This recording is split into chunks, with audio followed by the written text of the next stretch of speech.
Hi friends, நீ நான் காதல் அடுத்த வாரம் என்ன நடக்குதுன்னு பார்க்கலாம் வாங்க. ராகவோட அக்கா அஞ்சலி கர்ப்பமாயிடுறாங்க. அதனால வீடே சந்தோஷப்படுது. பல வருஷமாக அவங்க குழந்தை இல்லாதனால இப்போ குழந்தை உண்டாயிருக்கிறதுனால அவ்வளோ சந்தோஷப்படுறாங்க. பாட்டி என்ன பண்ணுறாங்க, அதுக்காக சிறப்பு வழிபாடு ஏதோ ஒரு பூஜை பண்ணணும் அப்படின்னு சொல்லி எல்லாருக்கும் சொல்லணும் அப்படிங்கிறாங்க. இதுக்கடையில் பார்த்தீங்கன்னா எல்லா விஷயமும் வெட்ட வெளிச்சம் ஆயிடுச்சு. இனிமேல் என்ன அப்படின்ட்டு அவைக்கிட்ட போய் முரளி பயங்கரமாக டார்ச்சர் பண்ணிட்டு இருக்காங்க.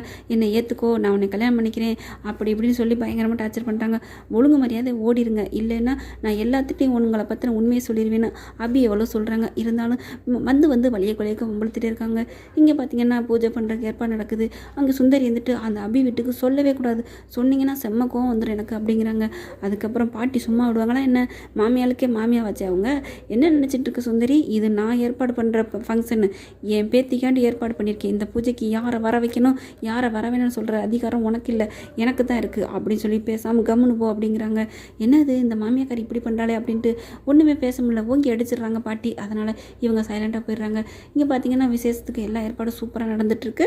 எல்லாருக்குமே ட்ரெஸ் எல்லாம் எடுத்து கொடுக்குறாங்க. ஆளுக்கு அபி வீட்டில் எல்லாருக்கும் சொல்லுமா அப்படிங்கிறாங்க. அபிக்கெல்லாம் எடுத்து கொடுக்குறாங்க. பாட்டி சூப்பராக களை கட்டுதுங்க.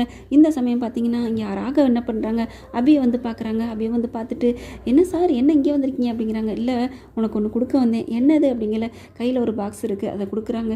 என்ன இது அப்படிங்கல பார்க்குறாங்க. புடவை புடவை இருக்குது சூப்பராக இருக்கே அப்படிங்கிறாங்க. அபி இது யாருக்கு இந்த புடவை அப்படிங்கிறாங்க. உனக்கு தான் அபி அப்படிங்கல.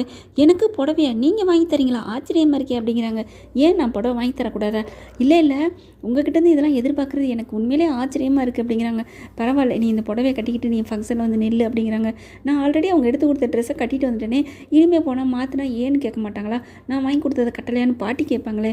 இல்லை நீ கட்டிட்டு வந்தால் நான் சந்தோஷப்படுவேன் அப்படின்ட்டு போகிறாங்க. என்ன பாஸ் இப்படி பண்ணுறது ஒன்றும் புரியலையே அப்படின்னு சொல்லிட்டு கொண்டே கபோர்டில் வச்சுறாங்க. சரி இன்னும் நேரம் இருக்குல்ல அப்புறமா கட்டிக்கலாம் அப்படின்னு நினச்சிட்டு இருக்காங்க. இல்லைன்னா பாஸ் கோச்சுக்குவார் அப்படின்னு நினச்சிக்கிறாங்க. அதுக்கப்புறம் வெளியில் அங்கிட்டு போயிடுறாங்க. போன கையோட இதெல்லாம் கவனிச்சிட்டு இருக்காரு முரளி. என்ன பண்ணுறது, அவன் உனக்கு புடவை எடுத்து நீ கட்டிட்டு போய் நிற்க போறியா, ஈரடி அவன் மனசுலேருந்து உன்னை எடுக்கிறேன் பாரு. என்ன ரெண்டு பேரும் லவ் விட்டுக்கிட்டீங்களா, என்ன உங்கள் ரூட்டு பெரிய இதாக போயிட்டுருக்கு, லவ் ரூட்டில் போகிறீங்களோ அப்படின்ட்டு என்ன பண்ணுறாங்க, அந்த புடவை எடுத்து நெருப்பு வச்சு விட்றாங்க. பார்த்தீங்கன்னா அப்படியே ஒரு டக்குன்னு எஸ் ஆகிறாரு. அப்படியே வர்றாங்க. பார்த்துட்டு அப்படியே அது செய்கிறாங்க. அணைக்க பார்க்குறாங்க. ஐயோ அப்படின்ட்டு அணைக்கிறாங்க. அப்படியே எரிஞ்சுக்கிட்டு இருக்கு. ராகவுக்கு இங்கே வாட வெளியில் வந்துடுது. ராகவும் வர்றாங்க. பார்த்துட்டு என்ன அது அப்படிங்கிற மாதிரி பார்த்துட்டு, என்ன அபி நீ இப்படி இருப்பேன் நான் நினைக்கவே இல்லை. என்ன சார் என்ன நான் என்ன பண்ணேன், உனக்கு பிடிக்கலன்னா நீ அப்போவே என்னை கொடுத்துருக்கலாமே, இதுதான் உன்னோட தன்மையா, நான் உன்னை ஏதோ நல்ல பிள்ளைன்னு நினச்சிட்டேன், இப்படி ஆகிட்டியே, சே நான் எவ்வளோ ஆசையாக வாங்கி கொடுத்தேன், இப்படி பண்ணிட்டா அப்படின்னு திட்டையில் எவ்வளோ நிறுத்துங்க இதுதான் நீங்கள் என்ன புரிஞ்சுக்கிட்ட லட்சணமா அப்படிங்கிறாங்க. என்ன நீ சொல்கிற அப்படி ராகவ் அப்படி கேட்ட உடனே அபி சொல்கிறாங்க, பின்ன என்ன சார் நீங்கள் என்ன புரிஞ்சுக்கிட்டீங்க, நான் இப்படி நம்ம ஆள் அப்போ அபி இப்படி பண்ணியிருப்பாளா, இந்த மாதிரி ஒரு புடவையை நெருப்பு வைக்கிற அளவுக்கு அந்த அளவுக்கு கொடுமைக்காரியா இது நாள் வரைக்கும் பழகிருக்கமே, இது ஏதோ நடந்திருக்கு, ஏன் அபி இப்படி நெருப்பாயிருச்சு அப்படின்னு ஒரு வார்த்தை கேட்டிருந்தீங்கன்னா உங்களை பற்றி நல்லா நான் சந்தோஷப்பட்டிருப்பேன். ஆனால் எதுவுமே பண்ணாமல் நான் அப்படி பண்ணியிருப்பேன் அப்படின்னு என்னை கேட்டீங்க பாருங்கள், இதுதான் நீங்கள் புரிஞ்சுக்கிறது தன்மை அப்படிங்கிறாங்க. பின்ன நீ பண்ணலையா, ஆமாம் அப்படின்னு சொன்னோடனே, ஏன் சார் நான் எப்படி சார், எனக்கு பிடிக்கலைன்னா நான் அப்போவே உங்களுக்கு வேணாம் முகத்துக்கு நேரம் சொல்லிடுவேன், நான் எப்போவுமே என்னை பற்றி உங்களுக்கு தெரியுமா தெரியாதா, ஆமாம் தெரியும் அப்படிங்கிற மாதிரி பார்க்குறாங்க.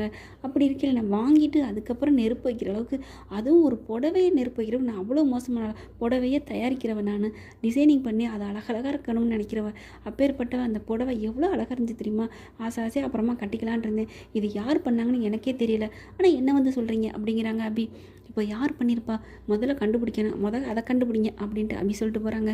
யார் இந்த வேலையை பண்ணியிருப்பா, அப்போ அபிக்கு நம்ம மனசில் இடம் இருக்கா, அப்போ அவள் மனசில் என்னை வச்சிருக்காள் அவள் மனசில் அப்படின்னு ராகவ் அப்படி தலகால் புரியாமல் சந்தோஷப்பட்டுக்கிறாரு.